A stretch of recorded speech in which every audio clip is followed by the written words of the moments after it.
Last weekend, I attended my high school class reunion, 56 years.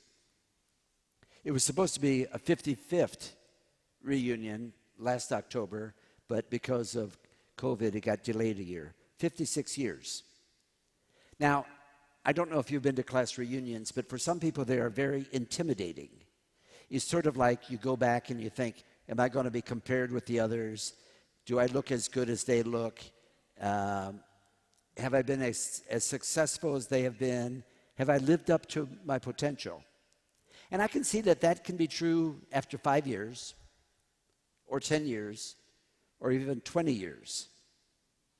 But by the time you get to 56 years, you're just happy to be there. And it's good to see everybody else. But there was one occasion when there was a little comparison going on. And that was when people compared their aches and their pains. And at one point I was standing with a couple of other men, and we were talking about how our knees creak and the joints don't want to work, and how sometimes getting out of bed early in the morning, you're not sure if you're going to be able to do it. It was at that point one of the men, Jim, who had always been very active and very athletic, he looked at me and he said, "Herb, can you still genuflect?" I've never been asked that question before in my life. Can you still genuflect? And I said, "Jim, I'll tell you the truth. When I first come into the church in the morning, I try to genuflect, but it's sort of like a little curtsy. I always think of the Tin Man in Wizard of Oz. But then I have to warm up my knees. You know, Michael and the singers are warming up their voices before the first Mass. Meanwhile, I'm warming up my knees. So eventually, when Mass comes around, I am able to genuflect. And I'm even able to get back up again.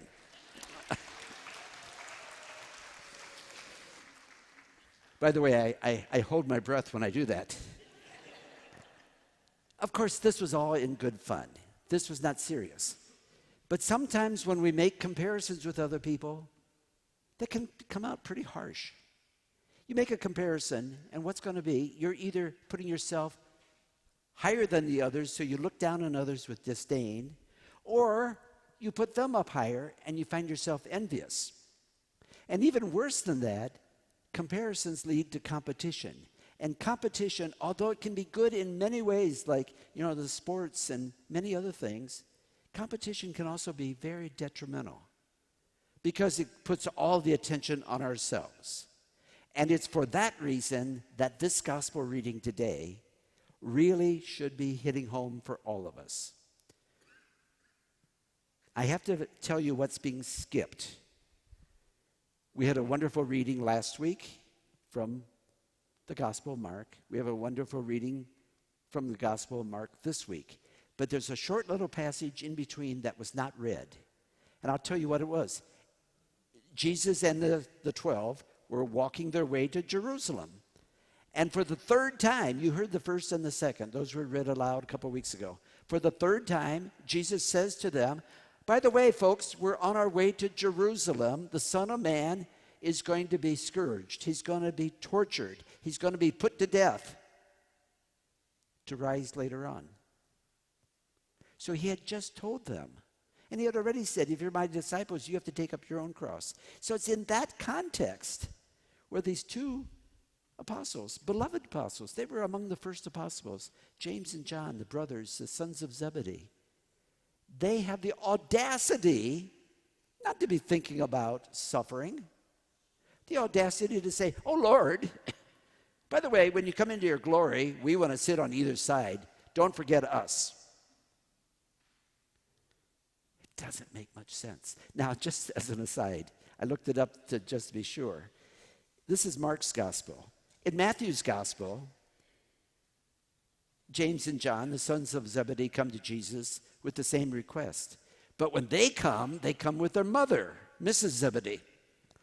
And Mrs. Zebedee does the talking. And she says, hey, I've got some pretty good boys here. You've already chosen them as apostles. Make sure that they get the top positions in your kingdom. So I'm not sure which is worse, that the mother does the talking or these two guys do the talking, but either way, you can understand why the other 10 apostles were upset. I suspect some of them were upset because they thought, oh, we should have been the ones to ask. They got ahead of us. Or maybe they were just upset with that James and John were making them all look bad. What was going on?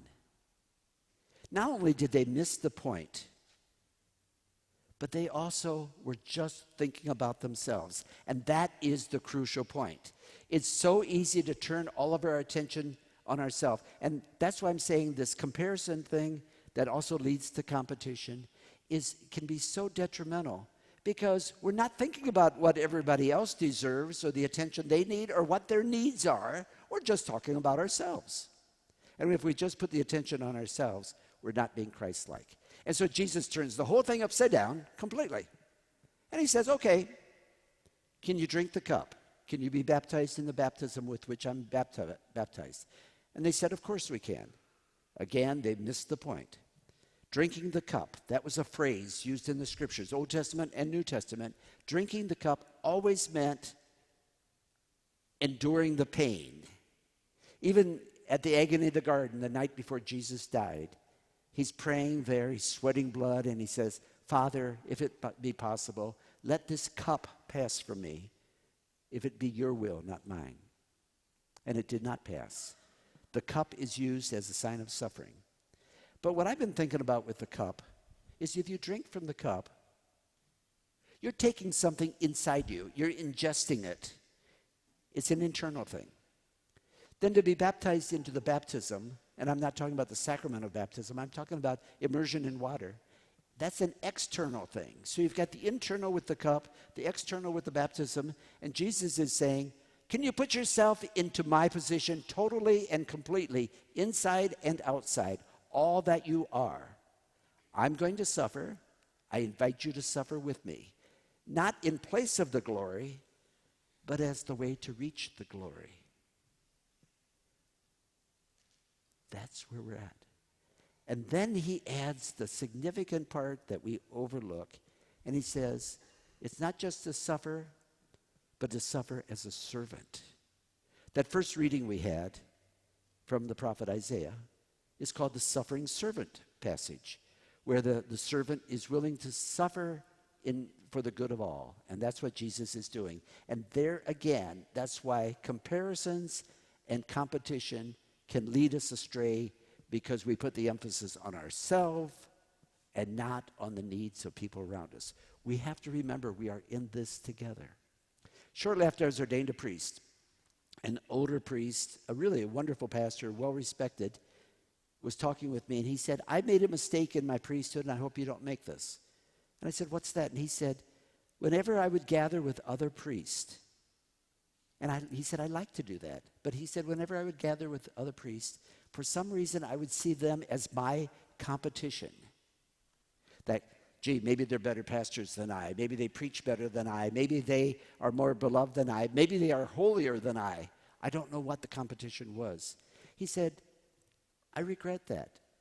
We're not in this competing with each other. We're here to support each other.